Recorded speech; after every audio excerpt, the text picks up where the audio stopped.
When H.R. Giger created the concept art for the Xenomorphs, or perhaps when he first conceived of the species, he probably didn't think that these beasts would have any function other than killing people. They're not like characters like Freddy Krueger or Michael Myers or Dracula or Frankenstein. The Xenomorphs are monsters that kill to survive and live to kill. You'd never come across unfiltered scenes of them ordering pizza or picking up soccer ball. Despite their extensive presence in the franchise, these creatures remain shrouded in mystery, with many unanswered questions lingering in their wake. Many fans believe that these mysteries and questions should be left alone, but questions are questions, and I thought we should investigate matters thoroughly. In this video, we'll explore the 9 biggest mysteries surrounding the Xenomorphs, delving into various theories and speculations. Who seeks to shed light on their secrets? So buckle up and prepare to go on a journey into the unknown depths of one of the most terrifying species in the galaxy. Before we give our explanation, we have one small request. If you appreciate our content, please support us by subscribing to our channel. It's a small click for you, but for us it means a lot. Thank you, let's get started. Foreign question.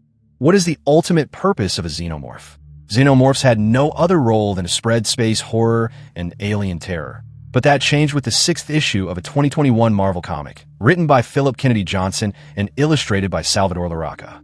It actually gave them a purpose, and boy, oh boy, do they seem to play a much bigger role in the grand scheme of things. Oh, and by the way, it's safe to assume the following story is canon. The story revolves around Gabriel Cruz, the only person known to have survived the extraction of a chestburster embryo after it was implanted by a Facehugger. He has been serving as the head of security at the Epsilon Orbital Research and Development Station since retiring from his position.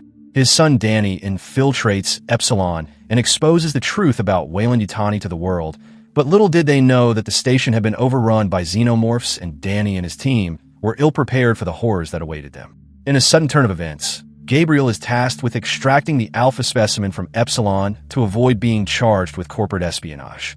Upon reaching Epsilon, Gabriel discovers a scene of total chaos.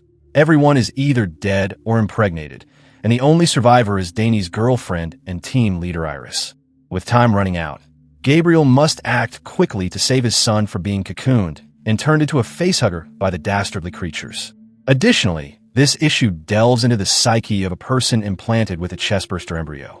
Gabriel Cruz reveals his emotional baggage for his poor son and reveals shocking insights into the Xenomorphs.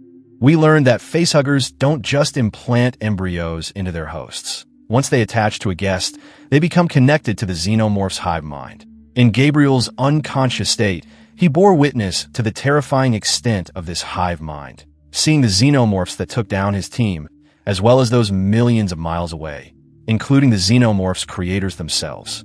But that's not all. In a stunning revelation, Gabriel describes an encounter with a humanoid xenomorph he calls the Woman in the Dark. It's a tidal wave of living nightmares that's blanketing the universe, folks, and this new information opens up a whole new world of possibilities for the sci-fi genre. In another shocking twist, it turns out that Danny's girlfriend, Iris, was actually a synth who had turned on her. Corporate giant Weyland-Yutani is said to have joined the anti-corporate resistance, claiming that the chestburster and Danny had the potential to change the world into a post-organic utopia, or a world without intelligent life forms. She proceeded to elucidate that humans were not the inaugural species to undertake interstellar travel, and that such hubristic factions were confronted with the purifying conflagration of the Xenomorphs, a race that functions as the cosmic custodians, inhibiting any singular species from monopolizing the universe. The comics have endowed the Xenomorphs with a significantly broader role beyond merely being lethal parasitic entities. They are, in essence, the cosmic evaluation for advanced civilizations. While it is prudent for humans to maintain a respectful distance from them, Weyland-Yutani continues to act in a heedless manner. This theme was similarly examined in Ridley Scott's 2012 film Prometheus, with the comics appearing to reinforce this notion. Iris warns that the incorporation of xenomorphs into humanity's fold would ultimately result in the emergence of the Woman in the Dark, along with her xenomorphs, as the inevitable and inescapable conclusion of humanity. The Marvel Comics have elevated the Xenomorphs to a higher status as a cosmic force that maintains the balance of the universe. The idea that Xenomorphs serve as the universe's informal response to exploring races is an intriguing concept that possesses a certain logic. As perfect killers, they act as the great equalizer, ensuring that any organic life that encounters them meets a brutal demise, irrespective of their technological advancements or capabilities. It is a chilling thought to contemplate the prospect of meeting one's end at the hands of these monstrous creatures while traversing the vast expanses of space. Secondly, what is the significance of the black goo? What would occur if there were a lake filled with it? For clarity, I will address this question in three distinct ways, two of which are based on the films and the comic Fire and Stone, while the last one is a theory that appears somewhat plausible. The engineers were technologically quite advanced, and at the heart of this technology lies a mysterious black goo capable of both creating and destroying life. The infamous chemical A03959X.91-15, or, as it is affectionately referred to among cinema enthusiasts, the black goo or pathogen. This substance was fundamentally a virulent mutagenic pathogen composed of countless minuscule microorganisms and was possibly created by the engineers. In fact, the movie seems to suggest that the black goo is a living entity that requires a host to reveal its true nature. However, nothing has been conclusively confirmed. Designed with a dual purpose, this potent concoction was intended to both create life forms and function as a biological weapon. According to David, who dedicated a decade to studying the pathogen, its primary purpose is to eradicate unwanted non-botanical life forms from planets. It appears to be the ideal weapon for a particularly aggressive gardener. However, this pathogen is indiscriminate in its effects. It presents a situation of survival of the fittest. Incompatible hosts have no chance of survival, as the pathogen will eliminate them outright. Yet, for the unfortunate few who are compatible, things take a markedly intriguing turn. They become mutated into aggressive monsters, aptly referred to as anathema or abominations. And if that were not sufficiently alarming, they also serve as hosts for parasitic organisms, which can subsequently implant into a second host, culminating in the formation of a neomorph. The entire phenomenon is rather terrifying, albeit fascinating in a rather twisted manner. Consider, for example, geologist Byfield. He was exposed to the pathogen and underwent a transformation beyond recognition, attacking his own crew members with reckless abandon. Remarkably, he exhibited considerable resilience, particularly after his infection. The black goo, which endured multiple gunshot wounds and even withstood an attack from a flamethrower, required an entire transport vehicle to finally be subdued. The pathogen also affected a number of unsuspecting worms, transforming them into hammerheads. These creatures not only developed acidic blood, but also possessed regenerative abilities, a trait typically associated with flatworms on Earth. However, these hammerheads regenerated faster than the average flatworm. They exhibited acidic blood and exhibited extraordinary strength. Indeed, an impressive evolutionary advantage. In one of the film's most shocking scenes, archaeologist Charlie Holloway becomes infected with the black goo, directed by David, leading to a bizarre and horrific impregnation of his girlfriend, Elizabeth Shaw. Notably, Shaw was barren, yet somehow managed to conceive. Although she bore a monstrosity, she was pregnant nonetheless. The outcome was a fully developed organism known as a trilobite, indicating that the black substance also influences the reproductive systems of the host, leading to the emergence of predatory, hybridized entities with xenomorph-like characteristics. Subsequently, David undertakes experiments on Planet 4 to generate various neomorph variants, employing chemical AO3959X.91-15 to splice them together and create the formidable xenomorph depicted in the film. The black goo reshaped the biological makeup of an entire planet. One of the most intriguing AVP comics ever published by Dark Horse was the Fire and Stone series, which traversed multiple franchises and timelines, where the narratives continue to unfold concurrently across different locations following the events of Prometheus. A survey team arrives at LV-223, the moon that claimed the life of Weyland-Yutani. The team comprised Francis Lane, an astrobiologist afflicted by terminal illness, and his amicable synthetic counterpart, Eldon. The two individuals encountered an entire lake filled not with water, but with a black goo. They had witnessed the effects of just a drop of this substance on individuals like Holloway. One could only imagine the repercussions of an entire lake. As an astrobiologist, Francis was quick to deduce several intriguing characteristics. The black liquid lacked a single genetic makeup, yet contained every conceivable genetic structure, akin to a pool of mixed samples. While some were unidentifiable, others were of terrestrial origin. Moreover, this substance was not inert like other liquids. It exhibited aggressive activity, churning restlessly. Francis realized he had made a remarkable discovery, yet he was engaging with a material he did not fully comprehend. In truth, an engineer's ship had inadvertently spilled this black goo on the moon after crashing there. And although the moon was thought to be desolate, it had undergone millions of years of evolution over several decades. Francis aspired to harness the liquid for its regenerative growth properties. He believed that they had exceeded the boundaries of stem cell farming, as he was convinced that the enhanced aggression and horrific growth could be subdued if processed through synthetic medium. He intended to inject this liquid into Eldon, hoping it would amplify the healing and beneficial properties, potentially allowing for the regeneration of limbs and the cure of cancer. Eldon was evidently frightened, yet Francis assured him that he would administer only a drop and nothing more. It was evident that he was deceitful, as he proceeded to empty the entire syringe into Eldon, resulting in an immediate and violent mutation. Eldon's veins turned black, and soon the black substance reached his brain. Subsequently, he developed a maw in his abdomen and even infected a predator, transforming it into a mutated version of itself. When the abdominal maw bit the predator's hand, the situation escalated. We learned that the liquid had altered the topography of the moon and revitalized the entire area to the extent that observers witnessed an entire living mountain, complete with veins and all its features.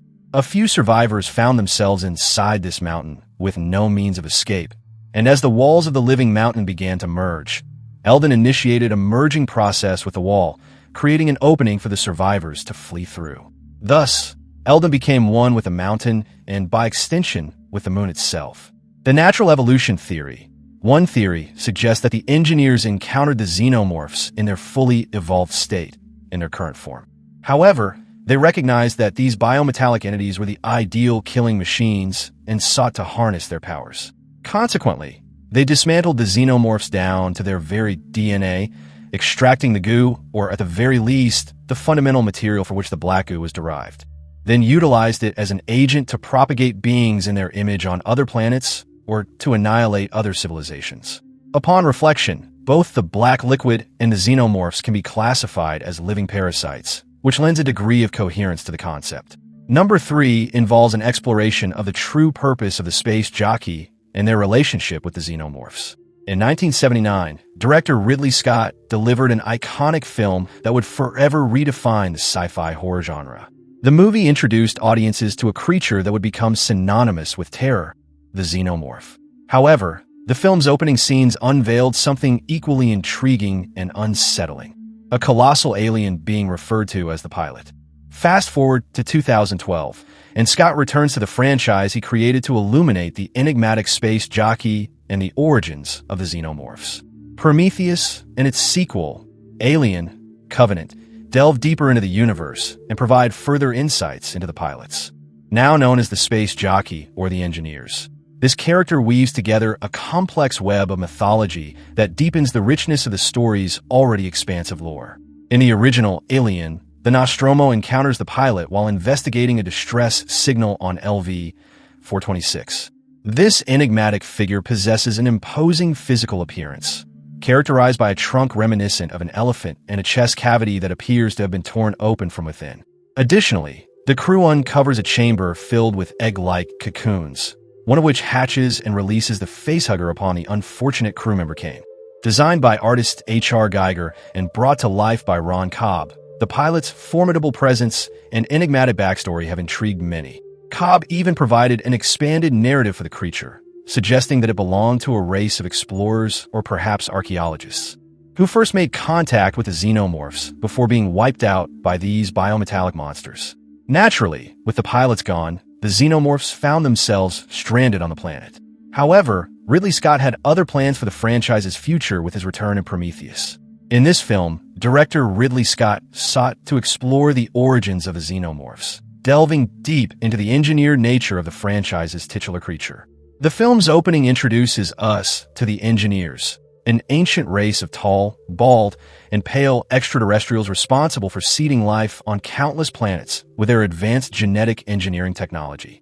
It can be safely stated that they seed planets using the black goo, which is one of the most significant aspects of their job profile. Additionally, the film reveals a startling revelation. The engineers and the space jockeys from the original Alien film are one and the same, with the pilot's design being revealed as an exoskeletal battlesuit. The film's final moments reveal the birth of a new creature, the pale and bluish Deacon. A single glance at this creature clarifies the identity of the genetic ancestors of the Xenomorphs.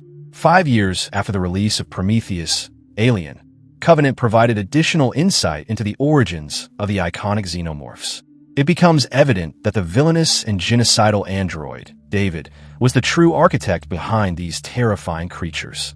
After arriving on the engineers' homeworld following the events of Prometheus, David viewed both humans and engineers as inferior to his own form, and subsequently embarked on a campaign to systematically eradicate the engineer race in pursuit of creating the perfect organism.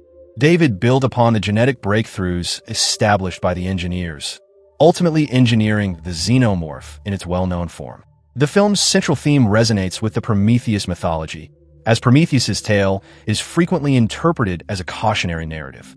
The discourse surrounding the repercussions of defying the established order and acting contrary to the will of the gods, or in this case, nature, indicates that David incurred a cost of knowledge. However, this came at the expense of countless humans whom he endangered in the process. Moreover, there exists an alternative theory positing that the engineers were distinct from the space jockeys or pilots. The trunk and skull depicted in the original film were not merely exoskeletons. Rather, they constituted actual flesh and bones, representing a part of the pilot's corpse that lay exposed within. These colossal beings visited Xenomorph Prime, the homeworld of the notorious Xenomorphs, with intentions to either domesticate or cultivate these perilous creatures. Furthermore, there exists a possibility that the pilots either enslaved or engineered the engineers, potentially deriving them from a select number of unfortunate humans, which account for the humanoid semblance of the engineers. How these individuals were significantly influenced by the pilots, and even attempted to replicate their suits and technology to resemble those of the pilots. Furthermore, the true extent of their adaptability to their host remains a mystery. The most striking characteristic of xenomorphs is their capacity to gestate within virtually any organism, and this occurs with astonishing growth speed. We know that chestbursters have emerged from humans, dogs, and even extraterrestrial beings, such as predators and Rinth from the planet Ryushi. While this phenomenon is somewhat plausible in lower microscopic organisms, such as bacteria, through lateral gene transfer, it is improbable in higher organisms. It is time to delve deeper into this subject. Numerous theories have been proposed regarding the mechanism by which a facehugger fertilizes its victim. However, the currently accepted theory posits that a facehugger injects a mutagenic substance known as plagiaris prae potens into the victim's esophagus, rather than an embryonic xenomorph. The previously accepted theories have been reconsidered based on studies conducted aboard the Cold Forge, as depicted in the comic of the same name. These studies have illuminated the true nature of the substance deposited by facehuggers. This mutagenic fluid is a powerful mimic capable of rapidly unzipping genetic material and accruing biomass from its surroundings. With the appropriate chimeric blueprint and sufficient sustenance, it can evolve from a single-celled organism into a fully developed adult creature with differentiated organs within hours. It is now understood that plagiaris prae potens is responsible for the formation of a chestburster within the host organism. When this substance is introduced into the host through the mouth, it consistently results in the creation of a chestburster. However, while the specifics may not be canonical, I will do my utmost to provide a summary based on the available information and my own insights.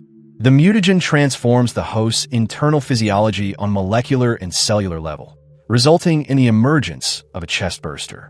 Clearly, the process is quite complex and entails molecular rearrangement to create new organic compounds. Carbon molecules are disintegrated and recombined to construct the rigid skeletal structure of a xenomorph. Conversely, hydrogen ions are combined with excess sulfate and nitrate ions to produce sulfuric and nitric acids, which constitute the blood of the chestburster. Since the chestburster gestates internally and develops from a host, it inherits various traits from the host by copying approximately 10 to 15% of the host DNA.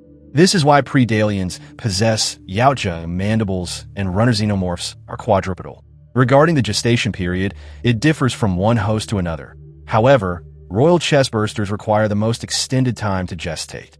However, its potency and reaction to other organic substances are yet to be fully understood. Research conducted in the comic has shown that the Manumala Nox, colloquially known as the Facehugger, require their prey to be frightened for optimal implantation. Dr. Blue Marsalis noted that the frightened hosts produced better developed embryos. It is important to note that due to the rapid absorption of the mutagenic fluid by the host organism, the process of impregnation becomes lethal and has resulted in numerous failures. However, to ensure that the host does not die due to a lack of breath, the Facehugger provides the host with a mix of gases that the host can breathe. The origin of a xenomorph queen is a hotly debated topic among fans, but one thing is clear. These creatures are serious about spreading their species. There are theories suggesting that multiple methods could lead to the creation of a queen, given the xenomorph's remarkable adaptability. Once a queen assumes control of a planet, it becomes nearly impossible to eradicate her presence. It is noteworthy that a newly emerged queen will annihilate any eggs, facehuggers, and Praetorians she encounters while taking over another hive. However, drones and warriors may survive to exist another day. This presents a bizarre and intricate process. Bishop, a synthetic character from the Alien novelization, proposes his own hypotheses regarding the creation of xenomorph queens. He postulates that royal jelly, akin to that which produces a honeybee queen, could hold the key to xenomorph queen creation. If this is the case, it would imply that a queen is fated to assume that role from the very outset of her life cycle. The concept was originally intended to be validated in Alien 3, which initially contained a royal facehugger that implanted a specialized queen embryo into one host, alongside a regular embryo into another host. Scenes were later added back into the special edition of the movie, and in the theatrical release of Alien 3, we are aware that Ripley carries a queen embryo. However, the film does not elucidate how two embryos came to be, given that we only witness one egg and one standard facehugger. This used to pose a conundrum. Nonetheless, we now understand that the royal xenomorph laid two eggs, one for the queen and another for a drone to provide protection. The queen takes longer to mature, thus the drone remains with her until she is prepared to lead. Alien 3 offers a glimpse of the queen chestburster, which possesses a distinct appearance, featuring a partially developed head crest, well-formed legs, and two pairs of arms. In the Alien novels and the Alien vs. Predator video games, the queen evolves from lower castes of xenomorphs, such as Praetorians and drones. The games even depict a Praetorian evolving into a queen in the final cutscene of the Alien campaign. This concept is further examined in Aliens vs. Predators, Prey, where Deschand indicates that drones can transform into females and subsequently molt into queen aliens, thus creating a new peak in the xenomorph outbreak in Gunnison, Colorado. Here, we witness a wholly different phenomenon. A predalien can impregnate humans with multiple xenomorph embryos, directly suggesting that it represents a premature queen. This unique method of impregnation enables the creature to rapidly amass an army of xenomorphs before it becomes an immobile egg layer. For number 6, is it at all feasible that xenomorphs evolve naturally? Let us investigate this from a scientific perspective in relation to the origin of xenomorphs. There can only be two possibilities. They either evolve through constant mutation as a result of ecological and environmental stimuli, or they are engineered to create the most ferocious and near-perfect killing machines ever recorded. Unlike the predators or any other creature from any universe, xenomorphs are the ultimate killers. However unlikely it may seem, it is possible that xenomorphs are the result of natural processes with no external influence from a higher and more intelligent race. Nevertheless, the fact remains that xenomorphs possess the capacity to become the apex predator in any environment they inhabit, capable of destroying all other life forms, including themselves, once their food sources have been completely exhausted and depleted. This raises another important question. Why would Mother Nature create such a monster that ultimately leads to its own demise, leaving only the monster alive?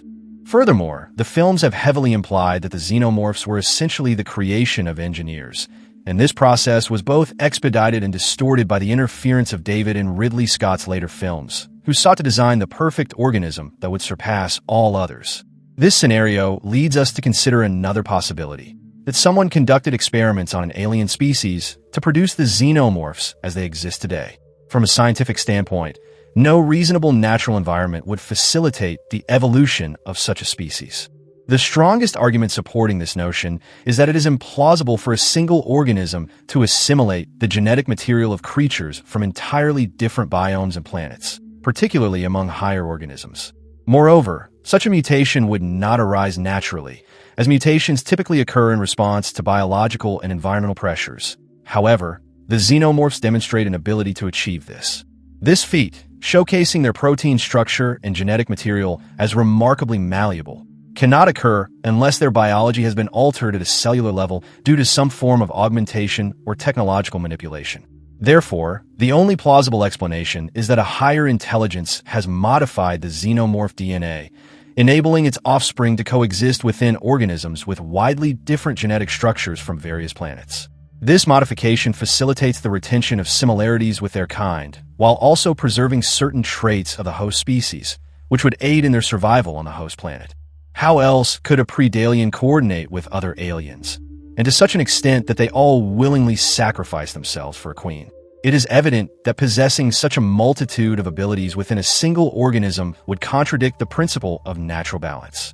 In a world where there is nothing but plants, nature would not thrive to its full potential.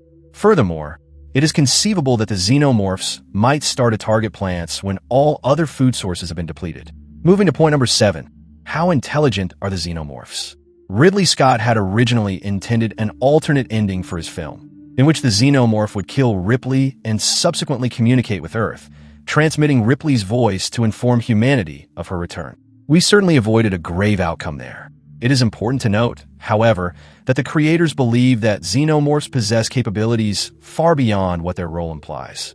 Moreover, according to research conducted by Dr. Paul Church, a disturbed scientist from Aliens Labyrinth, the surface of the xenomorph's head is lined with compound cells of fuelerite, which are encased in herlandium. The internal structure was comprised of solid neurons organized in 2 binary fans, enabling the creature to receive brain waves and to assess another animal's characteristics by observing its body. Additionally, strong fields of electromagnetic waves would induce a phenomenon akin to brain freeze in the creature, referred to as the xenomorph version of this occurrence. Research conducted by Church has indicated that xenomorphs do not survive long in captivity. Nevertheless, these formidable entities have been causing significant disruption to human populations within the Alien franchise for quite an extended period. They are well known for their hunting skills and ferocity. The pertinent question, however, is how intelligent they truly are. Some individuals argue that they possess a higher level of intelligence than is generally acknowledged. For instance, their capability to interfere with human technology is notable. They can incapacitate electrical systems, rendering humans helpless and at their mercy. This demonstrates a considerable degree of ingenuity for a feral beast. If you ask me, I would anticipate such behaviors from the raptors in the Jurassic Park franchise. However, Xeno appeared to outsmart them even then. Nevertheless, the incidents at Hadley's Hope in the USM Araga demonstrated that the xenomorphs exhibited impressive problem-solving skills. They were able to operate machinery and learn to navigate a mechanized environment, showcasing their adaptability. Moreover, their strategic thinking capabilities should not be overlooked. The Queen, in particular, seems to possess significant intelligence. She chose to establish her nest at the colony's atmosphere processing plant, recognizing that it would provide her with some protection, or perhaps she simply desired warmth and comfort. Who can say? Furthermore, the intelligence of xenomorphs may also be shaped by the host from which they gestate. For instance, a predalien was observed removing a skull from a human corpse as a trophy. Matching the common behavior of the Yaocha creatures from which they were spawned, xenomorphs do not exhibit much emotion, except for basic self-preservation and protective instincts towards their eggs and queen. However, regarding communication, it is difficult to ascertain definitively. They are capable of producing a range of hissing and screeching noises, yet it is likely that most of their communication occurs through pheromones or ultrasound. Some comic sources suggest that they utilize more rudimentary means, such as vibrations and electricity. Furthermore, certain experts even posit that they are bioelectrically networked in a hive consciousness. That concept is indeed fascinating. Imagine if all the billions of mosquitoes on Earth possessed a hive mind and one day decided to exterminate humans. Where we go?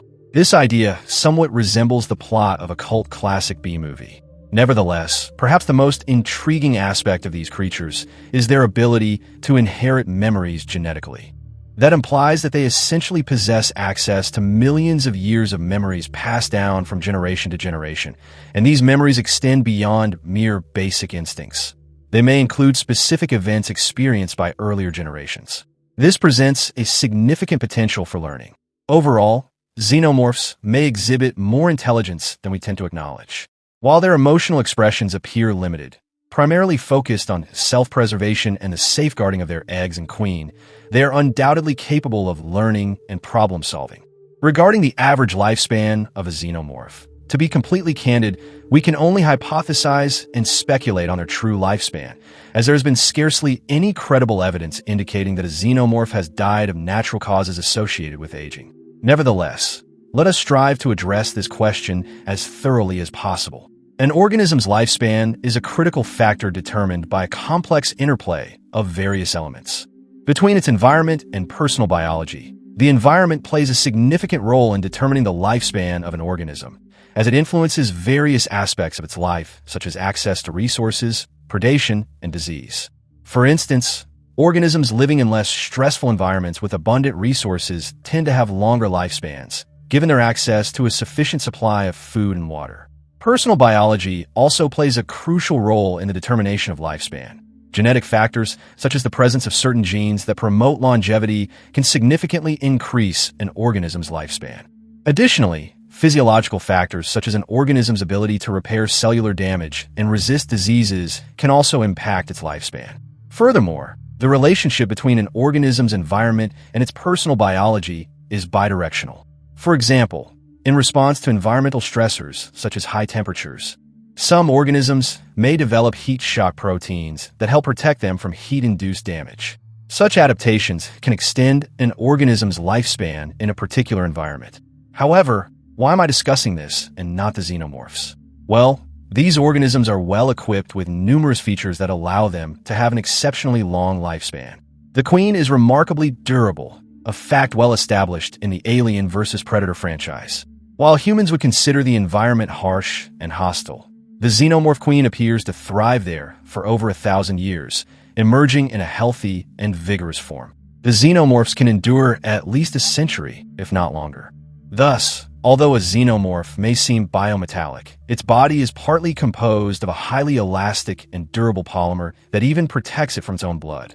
Furthermore, they possess impressive defensive adaptations and a keen intellect, making them formidable beings in the galaxy. The most skilled hunters to control these weapons in some respects represent the terrestrial virus, which are creatures equipped with numerous defense mechanisms to aid in their sustained existence. We are never informed about the true extent of their hive mind. Xenomorphs are undoubtedly among the most fascinating and terrifying beings in science fiction. One aspect that enhances their intrigue is their hive mind or collective consciousness. While the full extent of their hive mind is never completely elucidated in the films, it is evident that they possess a highly evolved system of communication and coordination.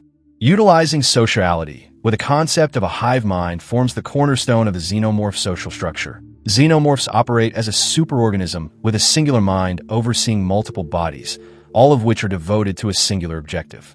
There are no rogues or defiants, and although the true extent of their hive mind is not well understood, one of the comics referred to an entire civil war between the red xenomorphs and the black xenomorphs. It was in this comic that we learned that the Queen Mother of Xenomorph Prime, essentially the supreme leader of all xenomorphs in the universe, could send telepathic signals to her kind who were tens of thousands of light years away. Furthermore, she could even influence the dreams of humans. That is akin to suggesting that Freddy Krueger had received a significant upgrade. Nevertheless, it is believed that the genetic species from which xenomorphs evolved were the intelligent alien species that created them, endowing them with genetic memory to be passed down through generations. This inherited knowledge likely plays a critical role in the xenomorph's ability to adapt to new environments and hosts. One fascinating aspect of the xenomorph's hive mind is the variety of communication methods. They employ some colonies that primarily rely on pheromones to convey information to nest mates and outsiders. Others are telepathic, demonstrating greater cohesiveness and intelligence as a result. Still, others utilize a complex language that combines elements of both pheromone communication and telepathy, and even incorporates body language to convey abstract concepts.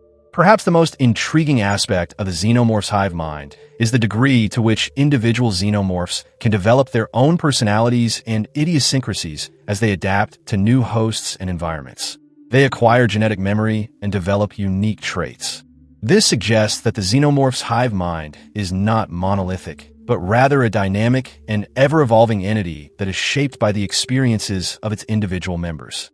Thus, the Xenomorph's hive mind can be characterized as a complex and multifaceted system that is both fascinating and terrifying. While we may never fully understand the extent of their collective consciousness, it is clear that they possess a highly evolved communication and coordination system that allows them to function as a superorganism.